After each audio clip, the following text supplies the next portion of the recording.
So we're here with Mo and Donna from the girls and women's section of the football club, just to have a little chat about what's going on, what are the developments, etc, etc. And for those who don't know, tell us a little bit more about what's going on at Curzon Ashton. So Donna, if we can start with you, can you tell us a little bit about the structure within the girls and women's section at the club? Yeah, sure. Currently at the moment we have girls teams from the ages from under 9 all the way up to under 16s, which I have to say this year is the first year because it's been so popular that we're actually going with an under 9s team for the girls.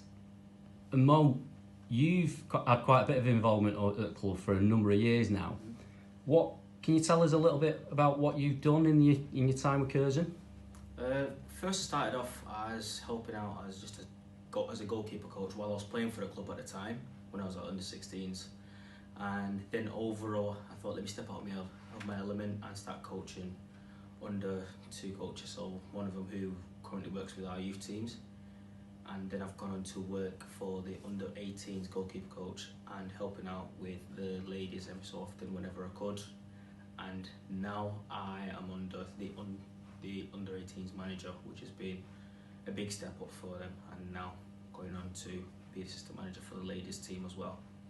So we're right in the middle of the Women's World Cup at the moment. Women's football is increasingly popular year on year. Can you tell us a little bit about what's going on at Curzon in terms of developments as well, Donna? Yeah, it's absolutely brilliant at the moment. For the first time, obviously, we do have a women's team, and for the first time going forward, we have our current girls that are 16s. We have now decided to continue their football and create a pathway for them into the women's section, which is absolutely fantastic, which is a first for us, which is brilliant. And Mo, you've already touched on it a little bit, but you're going to have a foot in both camps, as it were, in terms of the junior and the senior setup. Yes, it's a very big step, as in I will be in charge of the junior setup, which will be the development team, and then I will be assistant to the first team, so any players transitioning from the development to the first team, which will help out and hopefully push for the female section to get into a higher position, as we are currently ranked the highest female team in Tameside. And Mo, how do you think your experience at the club will help in terms of the integration across the board?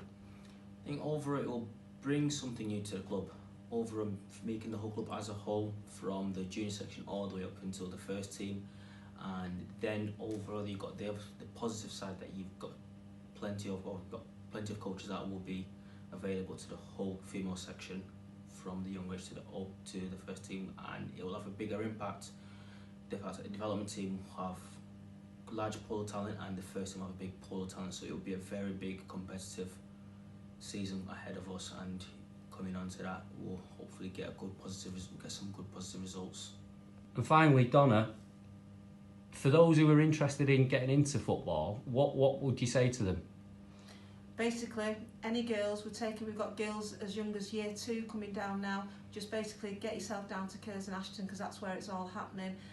So much so that for the first time, I'm absolutely delighted to say that even our coaches are now getting recognised, and we've got one of our coaches that's up for Coach of the Year award for the North Manchester Girls League, which is brilliant. But we train on Tuesdays 6 till 9, and any girl is welcome to come down between the ages of year 2 up to year 11.